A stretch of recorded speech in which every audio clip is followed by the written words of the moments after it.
नमस्कार किसान भाइयों। हम आज गन्ने की खेती में बात करेंगे। बहुत सारे स्टेट में गन्ने की खेती की जाती है।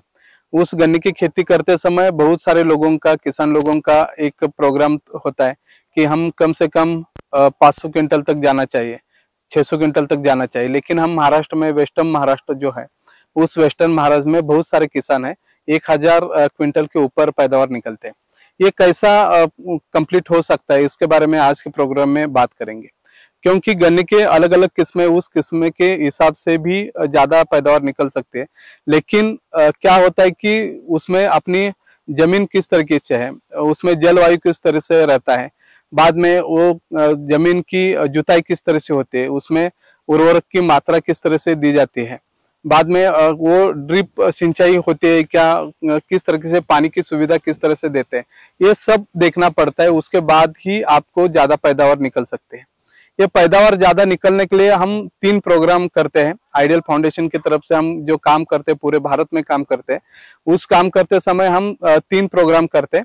जैसे उर्वरक की मात्रा देनी है तो सिर्फ केमिकल उर्वरक या रासायनिक खाद नहीं दे सकते, क्योंकि रासायनिक खाद से जो जमीन है वो जमीन अपनी खराब होते जा रही है। उस जमीन को ज्यादा पैदावार निकलना है तो अपनी जमीन या मिट्टी अच्छी होनी चाहिए और उस मिट्टी जीवित होनी चाहिए। उस मिट्टी को जीवित रखने के लिए हम उर्वरकों के साथ, केमिकल उर्वरकों के साथ हमें बायोलॉजिकल भी खाद देना चाहिए और ऑर्गेनिक खाद भी देना चाहिए।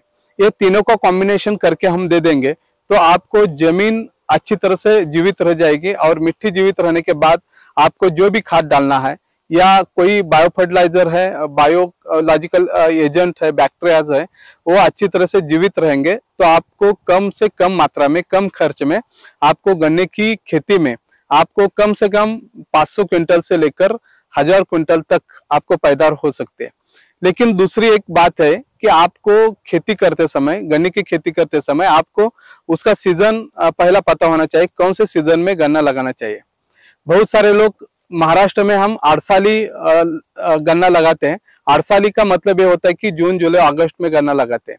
बाद में पूर्व हंगामी गन्ना लगाते हैं, वो अक्टूबर, नवंबर में गन्ना लगाते हैं। और बाद में शुरू का गन्ना होता है, वो शुरू का प्लांटेशन होता है, वो होता है जनवरी फरवरी में। तो उसी हिसाब से भी आपको पता चलता है कि गन्ना अपने खेत में कितने दिन रहता है, तो कितने महीने गन्ना अपने खेत में रहता है। जब आड़साली का लागन रहती है, आड़साली का प्लांटेशन रहता है, तब कम से कम 16 से लेकर 18 महीना गन्ना अपने खेत में रहता है। उसको 2 बार बारिश का सीजन मिलता है।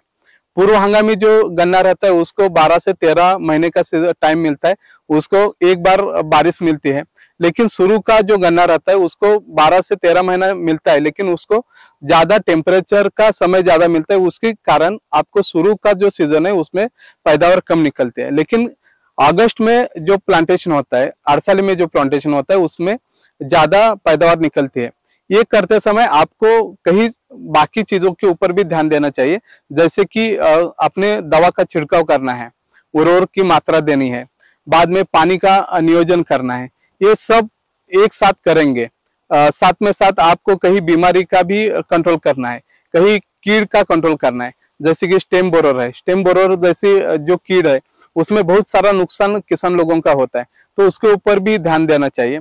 कई जगह ब्लास्ट है, रस्ट है, उसके ऊपर भी काम करना पड़ेगा, जिसके कारण आपको पैदावार कम होने के कारण आपको पैदावार ज्यादा हो सकते हैं। साथ में साथ आपको जो दवा का छिड़काव है उसमें कई माइक्रोन्यूट्रिएंट का बैलेंस होना चाहिए, खाद का बैलेंस होना चाहिए, तभी हम आगे जाके आपको ज्यादा से ज्यादा पैदावार निकल सकते हैं। और एक चीज के ऊपर हमें ध्यान देना चाहिए, जब हम 1 एकड़ की गन्ना की खेती कर रहे हैं तो 1 एकड़ में हमें कितना गन्ना होना चाहिए, उसकी संख्या कितनी होनी चाहिए, उसके ऊपर ध्यान देना चाहिए। जैसे कि हम यहाँ वेस्टर्न महाराष्ट्र में काम करते हैं तो स्क्वायर फुट के लिए 1 गन्ना होना चाहिए। जैसे 1 एकड़ के लिए 40 से लेकर 45 हजार गन्ना रहेगा, तब हम अभी जो गन्ना आपको दिखाई दे रहा है उस गन्ने की साइज हम देखते हैं तो 2 केजी से लेकर 2.5 केजी तक एक गन्ने की आपको वेट मिलेगा, वजन मिलेगा।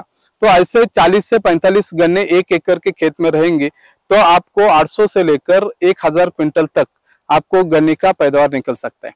यही एक प्रोग्राम रहेगा तो आपको किसानों को भी कम खर्च में ज्यादा पैदावार निकलने के लिए आइडियल के साथ काम करेंगे तो आपको जरूर ज्यादा पैदावार निकल सकती है।